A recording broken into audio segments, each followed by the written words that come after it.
history of electricity. Electricity is half part of your physics, so we must know about the history of electricity. हमें ये जानना चाहिए कि विद्युत का इतिहास क्या है. ये विद्युत हमें नेचर ने दी या हमने डिस्कवर की है. सच्चाई ये है कि बादलों के घर्षण से by the friction of clouds electricity generates in sky. ये बिजली आकाश में उत्पन्न होती है और हमारा ध्येय इतना सा था कि इस बिजली को क्या हम जमीन पर अपने आसपास यूज कर सकते हैं. इसके लिए वैज्ञानिकों ने प्रयास करना शुरू किए और पहला प्रयास किया यूनान के वैज्ञानिक थेल्स ने. ये ग्रीस साइंटिस्ट थे, साइंटिस्ट कम बिजनेसमैन और फिलोसफर ज्यादा थे. इनका टाइम 600 BC माना जाता है, मतलब 600 BC ईसा के 600 साल पहले. आज से 2620 साल पहले थेल्स ने एम्बर नामक स्टोन से, एम्बर नामक पदार्थ से गहने बनाए थे. और उस टाइम एम्बर से ही गहने बनाए जाते थे क्योंकि एम्बर पेड़ पौधों से निकलने वाला गम के जैसा, गोंद के जैसा एक पदार्थ था जो हवा लगने के बाद थोड़ा कठोर हो जाता था और उसमें चमक भी उत्पन्न हो जाया करती थी. एम्बर के गहनों को लेके जब थेल्स ज्वेलर्स के पास गए, जौहरी के पास गए घिसवाने के लिए, तो उन्होंने एक अजीब सी घटना देखी कि जो घिसे हुए गहने थी, वो घिसे हुए गहनों पर ग्रास के छोटे छोटे से बिट्स, घास के तिनके आके चिपक रहे थे. थेल्स आश्चर्य में पड़ गए और घिसे हुए गहनों को जब वो घर लाए तो थेल्स के घर एक पालतू बिल्ली थी. थेल्स ने वैसे ही प्रेम में उस बिल्ली के रोम पर ये एम्बर के बने गहने घिस दिए. थोड़ी देर बाद देखा कि जो ग्रास की बिट्स थी वो बिल्ली के शरीर पे आके जम गई. फिर आश्चर्य हुआ थेल्स को. थेल्स व्यापारी थे तो व्यापार के सिलसिले में उनका एक चीनी मित्र भी उनसे मिलने आया और उसके हाथ में था, उसने एक पदार्थ के बारे में बताया, लोडस्टोन, और ये थेल्स को दिया भी. ये लोडस्टोन में ऐसी प्रॉपर्टी थी, ऐसा गुण था जो लोहे की छोटी छोटी कतरनों को अपनी तरफ अट्रैक्ट कर लेता था. तो लोडस्टोन जो चीनी मित्र से उनको मिला और थेल्स ने जिसके गहने बनाए वो एम्बर, ये दोनों चीजें ऐसी थी जो हल्के चीजों को अपनी तरफ अट्रैक्ट किया करती थी. ऐसी प्रॉपर्टी, ऐसा गुण इनके पास था. थेल्स ने इनको कहा कि ये तो ऐसी स्पीसीज हैं, ये तो ऐसी चीजें हैं जिनमें आत्माएं वास करती हैं क्योंकि ये निर्जीव हैं और चीजों को अपनी तरफ खींचती हैं. और थेल्स की इस थ्योरी के 300 साल बाद अरस्तु के एक शिष्य थियोफ्रास्टस अरस्तु के शिष्य थे और थियोफ्रास्टस ने एक किताब लिखी अबाउट द बुक. थियोफ्रास्टस की बुक अबाउट द बुक आप लोग नोट करते जाएंगे. इस किताब में उन्होंने एम्बर और लोडस्टोन दोनों पदार्थों का वर्णन किया. उन्होंने लिखा कि जब इनको घिसा जाता है, when these are rubbed, then an property develops to attract the lighter weights. जब इनको घिसा जाता है तो इनमें ऐसा गुण आता है जो छोटी छोटी वस्तुओं को अपनी तरफ अट्रैक्ट कर लेता है. थियोफ्रास्टस ने ऐसा लिखा और थियोफ्रास्टस के लिखने के लगभग 1950 वर्ष तक ये पत्थर या ये पदार्थ जादुई आत्मा ही कहे गए. इसके बाद जब विलियम गिलबर्ट का टाइम आया, विलियम गिलबर्ट का टाइम था 1540 से 1605 ईस्वी तक. सन 1540 से 1605 तक, इसके बीच में एग्जैक्ट सन शायद पता नहीं कौन से सन में विलियम गिलबर्ट ने अपने एक्सपेरिमेंट किए थे. विलियम गिलबर्ट डॉक्टर थे और डॉक्टर को आत्मा जैसी चीजों पर विश्वास करना जरा जमता नहीं था. तो उन्होंने खुद कहा कि जब ये सारी घटनाएं उनको सुनाई दी तो उन्होंने खुद ने एक्सपेरिमेंट करना शुरू किया. और विलियम गिलबर्ट ने ये देखा कि न केवल एम्बर, न केवल लोडस्टोन, बल्कि वैक्स, मोम, ग्लास, कांच, ये सारे मटेरियल्स ऐसे थे जिनको आपस में घिसने से ये छोटी छोटी चीजों को अपनी तरफ अट्रैक्ट कर लेते थे. विलियम गिलबर्ट ने ऐसा कहा और विलियम गिलबर्ट ने जो 3-4 काम किए उनको आपको याद रखना जरूरी है. विलियम गिलबर्ट ने सबसे पहले तो ये कहा कि एम्बर और लोडस्टोन कोई तिलिस्मी आत्माएं नहीं हैं. ये सामान्य पदार्थ हैं जैसे कांच, मोम है, जिनके घिसने से इनमें एक प्रॉपर्टी डेवलप हो जाती है, एक गुण आ जाता है जो छोटी छोटी वस्तुओं को अपनी तरफ आकर्षित कर लेता है. तो सबसे पहले तो थेल्स की बात को इन्होंने झूठा साबित किया, गलत साबित किया। थेल्स की बात को गलत साबित करने के बाद विलियम गिलबर्ट ने एक किताब लिखी जिसे मैग्नीशिया कहा गया। इस बुक में उन्होंने इन सब चीजों को लिखा कि और भी पदार्थ हैं जो घिसने पर एक गुण प्राप्त कर लेते हैं जो हल्की वस्तुओं को अपनी तरफ आकर्षित कर लेता है। On rubbing the material acquires the property which attracts light weights of paper और ग्रास। अब ग्रीक भाषा में अंबर को कहा जाता था इलेक्ट्रम। ग्रीक भाषा में अंबर को इलेक्ट्रम कहा जाता था। इसके आधार पर उन्होंने इस प्रॉपर्टी को, चिपकाने वाली प्रॉपर्टी को नाम दिया इलेक्ट्रिसिटी।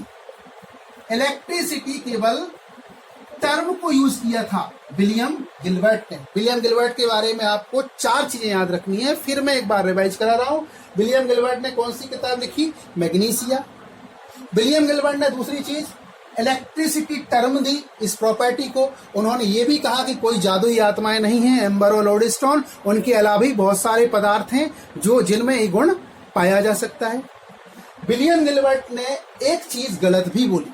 विलियम गिलबर्ट ने कहा कि लोडस्टोन मतलब मैग्नेट, चुंबक। चुंबक ऐसा पदार्थ है जिसमें आकर्षण और प्रतिकर्षण दोनों चीजें होती हैं, लेकिन जो इलेक्ट्रिसिटी है वो ऐसी प्रॉपर्टी है जिसमें केवल अट्रैक्शन होता है, उसमें केवल आकर्षण होता है, प्रतिकर्षण नहीं होता, रिपल्सन नहीं होता। और उनकी ये बात बाद में गलत साबित हुई।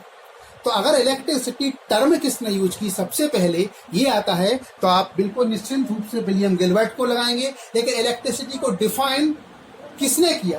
तो इलेक्ट्रिसिटी को डिफाइन विलियम गिलबर्ट ने नहीं किया। इलेक्ट्रिसिटी को डिफाइन किया थॉमस ब्राउन। थॉमस ब्राउन ने 1646 में 1646 पे इलेक्ट्रिसिटी को डिफाइन किया। Electricity is the property by which an object acquires to attract the lighter weights of papers और ग्रास। किसी पदार्थ में उत्पन्न वह गुण जिसके द्वारा वह हल्की वस्तुओं को अपनी ओर आकर्षित करने लगता है विद्युत कहलाता है। और ऐसे पदार्थ जिनमें यह गुण था, the materials in which this property was found was called as electrified material. उन पदार्थों को कहा विद्युतमय पदार्थ। विद्युतमय पदार्थ। तो इनकी डेफिनेशन, इनकी परिभाषा किसने दी? Thomas brown. अब ये 16वीं पूरी शताब्दी में ये चलता रहा कि नहीं, घर्षण से कुछ होता है, फ्रिक्शन से, रबिंग से कुछ होता है। 1700 में क्यों होता है? 17वीं शताब्दी में आयरलैंड के एक साइंटिस्ट थे बॉयल। बॉयल का नाम वैसे केमिस्ट्री में ज्यादा मशहूर है और इन्हें केमिस्ट्री का तो जनक ही कहा जाता है, parents of chemistry, father of chemistry Boyle's को माना जाता है। लेकिन उन्होंने फिजिक्स में भी अपना योगदान दिया। 1700 में उन्होंने ये देखा कि तेल रखे पात्र पर धूल ज्यादा चिपकती है, ऐसी वेसल पर जिसमें ऑयल भरा हो डस्ट ज्यादा चिपकती है, और ऐसी वेसल जिसमें पानी भरा है उस पर डस्ट कम चिपकती है। तो रॉबर्ट बॉयल ने यह कहा कि रबिंग से, दो चीजों को आपस में घिसने से उनकी सरफेस पर, उनकी सतह पर कोई स्टिकी, चिपचिपा, ऑयली, तेलीय मटेरियल उत्पन्न होता है जिससे हल्की वस्तुओं को अपनी तरफ चिपकाने का गुण पदार्थों में आ जाता है। यह थ्योरी रॉबर्ट बॉयल ने दी। रॉबर्ट बॉयल के बाद एक जर्मन साइंटिस्ट थे ऑटो वॉन गैरिक। ऑटो वॉन गैरिक ने एम्बर को गर्म किया, और जब उन्होंने एम्बर को गर्म किया तो उन्होंने देखा कि एम्बर की जो चिपकाने वाली गुण है, एम्बर की जो छोटी वस्तुओं को अट्रैक्ट करने वाली प्रॉपर्टी है, वो अचानक बढ़ गई। अरे गर्म करना, तो गर्म तो रबिंग से भी होता है, घर्षण से भी होता है। तो उन्होंने कहा क्यों ना हम बहुत ज्यादा रब करके देखें, बहुत ज्यादा रब करके देखें तो ये प्रॉपर्टी, जो चिपकाने वाली प्रॉपर्टी है, इसको बढ़ना चाहिए और ज्यादा बढ़ना चाहिए। बस दिमाग लगाना शुरू किया ऑटो वॉन गैरिक ने। ऑटो वॉन गैरिक ने एक रॉड में एक स्फीयर को फंसाया और इस रॉड स्फीयर को इस रॉड के चारों तरफ घुमाना शुरू किया तो रॉड और स्फीयर में फ्रिक्शन हुआ, घर्षण हुआ। और बहुत जब घुमाने के बाद उन्होंने हल्के से ये पक्षियों के पंख, फेदर्स ऑफ बर्ड्स, जब उन्होंने यहाँ नीचे डाले तो इस गोले ने उनको अट्रैक्ट कर लिया। मतलब फ्रिक्शन से इस स्फीयर, ये स्फीयर सल्फर का बना था, गंधक का बना गोला था। इस गंधक के गोले में छोटी वस्तुओं को जैसे कि चिड़िया के पंख अपनी तरफ आकर्षित करने का गुण आ गया था। इवन जब इन्होंने इसको और ज्यादा घिसा और घिसे हुए गोले के पास अपना हाथ ले गए तो गोले पर जो चीज इकट्ठी हो गई, जो चिपकाने का काम करती थी, वो इनके हाथ की तरफ आना चाहती थी। लेकिन हाथ और गोले के बीच में क्या था? हाथ और गोले के बीच में था हवा। हवा बिजली की कुचालक होती है। Air is insulator of electricity. तो इलेक्ट्रिसिटी इसमें से गुजर नहीं सकती थी, ये गुण इसमें से गुजर नहीं सकता था, लेकिन वो हाथ की तरफ आना भी चाहता था। तो इस छोटी सी प्रोसेस में इतना तेज आवेश यहाँ उत्पन्न हुआ, इतना ज्यादा चार्ज इस गोले पर घिसने से उत्पन्न हुआ कि वो हवा के इंसुलेशन को तोड़ के हाथ की तरफ जाना चाहता था और तभी चिंगारी उत्पन्न हुई। ये चिंगारी क्यों? ये गोले पर जो चार्ज था वो किसकी तरफ भागा? हाथ की तरफ भागा। ये प्रयोग किया ऑटो वॉन गेरिक ने और उन्होंने एक और अलग से चीज देखी। ये फेदर जो इस पर एक बार चिपक गया था, जब उसको अलग करके दोबारा इस पे चिपकाया तो इस गोले ने उसको वापस फेंक दिया, रिपेल कर दिया, प्रतिकर्षण कर दिया। ऑटो वॉन गेरिक ने विलियम गिलबर्ट की बात को गलत साबित किया। विलियम गिलबर्ट ये कहते थे जो इलेक्ट्रिसिटी प्रॉपर्टी है वो केवल अट्रैक्शन कराती है, लेकिन ऑटो वॉन गेरिक ने कहा कि ये केवल अट्रैक्शन नहीं कराती, ये तो रिपल्सन भी कराती है। ऑटो वॉन गेरिक के एक्सपेरिमेंट को आगे बढ़ाया एक और साइंटिस्ट हॉक्सबी। हॉक्सबी न्यूटन के शिष्य थे। हॉक्सबी न्यूटन के शिष्य, न्यूटन की लेबोरेटरी में ये काम किया करते थे। हॉक्सबी ने ये गोला जो सल्फर का था, इस सल्फर के गोले को उन्होंने गिलास का किया, इसकी हवा को बाहर निकाला वैक्यूम पंप चला के और हवा की जगह भर दिया मरकरी। कांच और मरकरी भी आपस में घिसते हैं। तो ये जो प्रोसीजर वो चेंज कर रहे थे, वो इस गोले में, इस स्फीयर में, कांच के स्फीयर में फ्रिक्शन को बढ़ाने के लिए, घर्षण को बढ़ाने के लिए, और इसको घुमाने के लिए हाथ से नहीं घुमाया, उनने एक घिरनी बनाई। इसको एक घिरनी से घुमाया और घिरनी से घुमाने पर, घिरनी से खींचने पर ये गोला बहुत तेजी से घूमा, रोटेट किया ये इस रॉड के चारों तरफ। और इस रोटेशन में बहुत तरह तरह के फ्रिक्शन हुए, जैसे मरकरी या ग्लास का, रॉड और स्फीयर का। तो इस फ्रिक्शन से गोले पर बहुत ज्यादा चार्ज इकट्ठा हो गया, बहुत ज्यादा चार्ज आ गया। इतना ज्यादा चार्ज आ गया कि जब हॉक्सबी ने अपना हाथ इस गोले पर रखा, हॉक्सबी ने जब हाथ रखा तो ये गोला बिल्कुल लाइट से भर गया, चमकने लगा। अब दुनिया ने ये माना कि वो इलेक्ट्रिसिटी को हम जमीन पे उतारेंगे, और वो उतारेंगे भी नहीं, बल्कि उससे हम क्या बना सकते हैं? एक ऐसी चीज बना सकते हैं जो हमें लाइट देगी, जो हमें रोशनी देगी। ये प्रयोग किया हॉक्सबी ने। हॉक्सबी के बाद एक साइंटिस्ट आए, स्टीफन। स्टीफन इंग्लैंड के रहने वाले थे और स्टीफन ने ये पता लगाया कि ये जो प्रॉपर्टी यहाँ डेवलप हुई, जो मैं चार्ज कह रहा हूं, दरअसल ये बाद में पता चला कि चार्ज है, लेकिन ये प्रॉपर्टी जो स्फीयर पे डेवलप हुई, इस गोले को उत्पन्न हुई, कौन सी प्रॉपर्टी? जो हल्की चीजों को अपनी तरफ खींचती थी। इस प्रॉपर्टी को क्या हम ट्रांसफर कर सकते हैं? इस स्फीयर से किसी दूसरी जगह ले जा सकते हैं? क्या ट्रांसफर किया जा सकता है? तो इस एक्सपेरिमेंट को स्टीफन ने आगे बढ़ाया। स्टीफन ने एक ग्लास की रॉड ली और उस ग्लास की रॉड के बीच से एक स्ट्रैंड को निकाला। एक ग्लास की रॉड और एक ये स्ट्रैंड, और स्ट्रैंड के चारों तरफ उन्होंने वही पक्षी के हल्के हल्के पंख, फेदर्स ऑफ बर्ड्स, उनको यहाँ रखा और उन्हें इस ग्लास की रॉड को घिसा।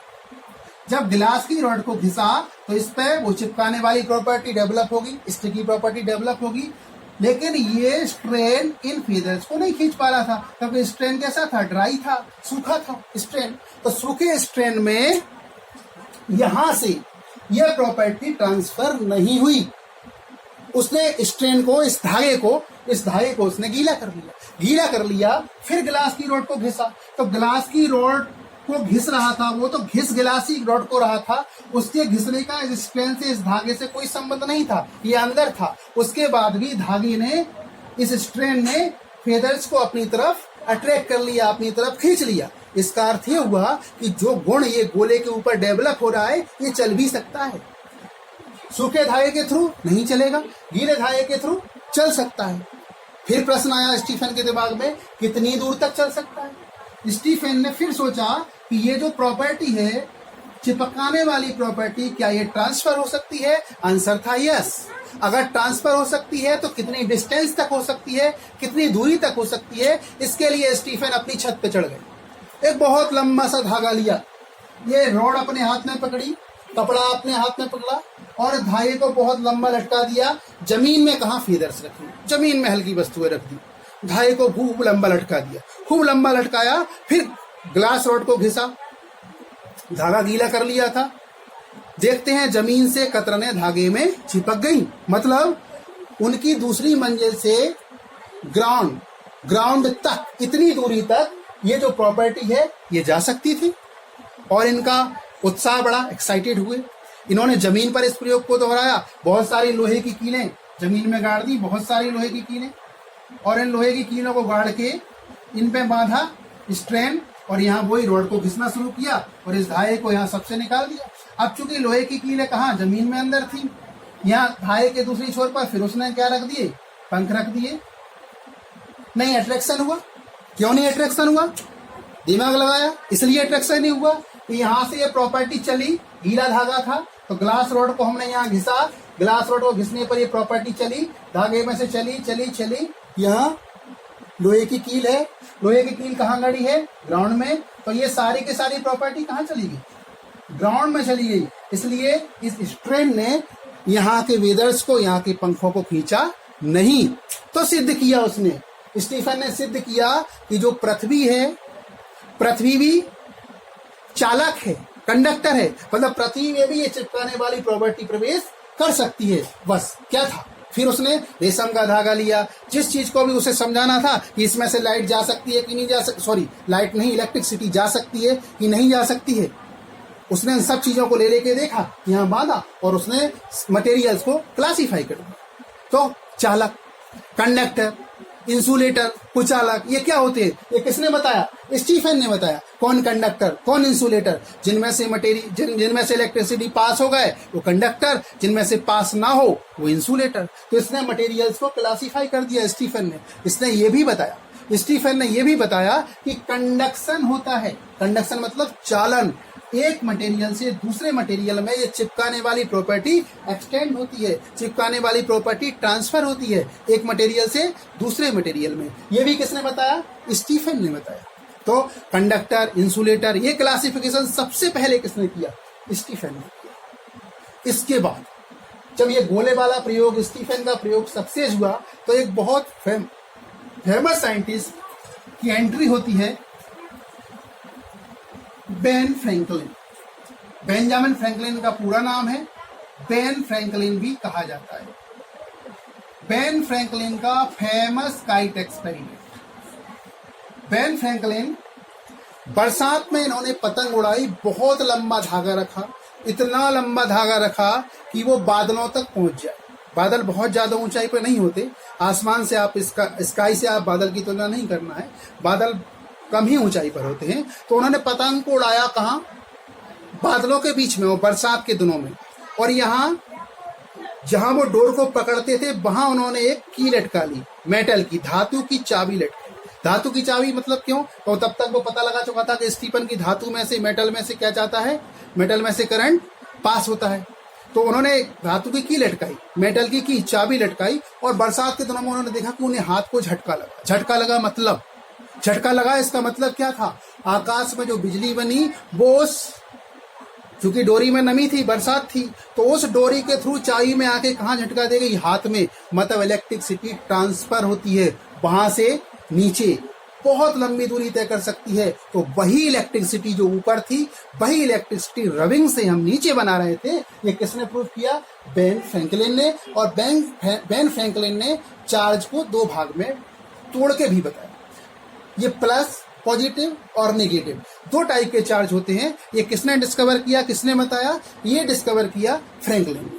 तो चार्ज प्लस और नेगेटिव अलग अलग होते हैं, ये किसने बताया? फ्रैंकलिन ने। और फ्रैंकलिन ने उनको डिफाइन भी कर दिया। उन्होंने डिफाइन कर दिया, जैसे ग्लास, कांच को जब हम सिल्क से, रेशम से रगड़ते हैं तो कांच भी हल्की वस्तुओं को अपनी तरफ खींचने लगता है, सिल्क भी अपनी तरफ खींचने लगता है हल्की वस्तुओं को। तो फिर ग्लास और सिल्क में हमें मानना ही पड़ेगा कि कोई पॉजिटिव है, कोई नेगेटिव है। तो कन्वेंशनली, पारंपरिक रूप से ऐसा मान लिया गया कि कांच पर जो चार्ज प्रोड्यूस होता है, ये ग्लास की रॉड है, ग्लास की रॉड पर, और ये रेशम का कपड़ा है, ग्लास की रॉड पर जो चार्ज प्रोड्यूस होता है, जो आवेश प्रोड्यूस होता है, वो पॉजिटिव होता है, और सिल्क पर जो आवेश प्रोड्यूस होता है वो नेगेटिव होता है। ऐसा बेन फ्रैंकलिन ने मान लिया। अब कांच की रॉड पर जब पॉजिटिव है तो कांच की रॉड को इस तरफ लटका लो, कांच की रॉड को घिसो सिल्क से और इस तरफ लटका दो। हमने मान लिया इसको, ये क्या है? पॉजिटिव चार्ज है।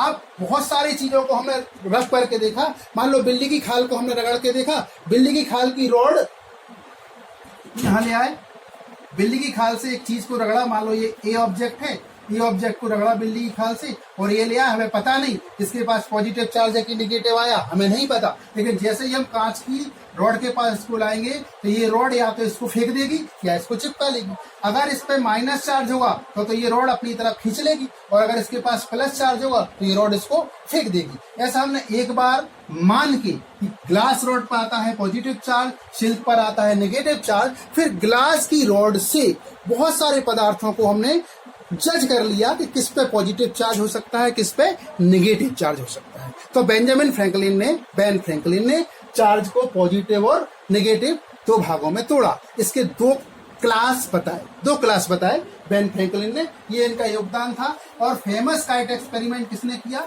वो भी बेन फ्रैंकलिन।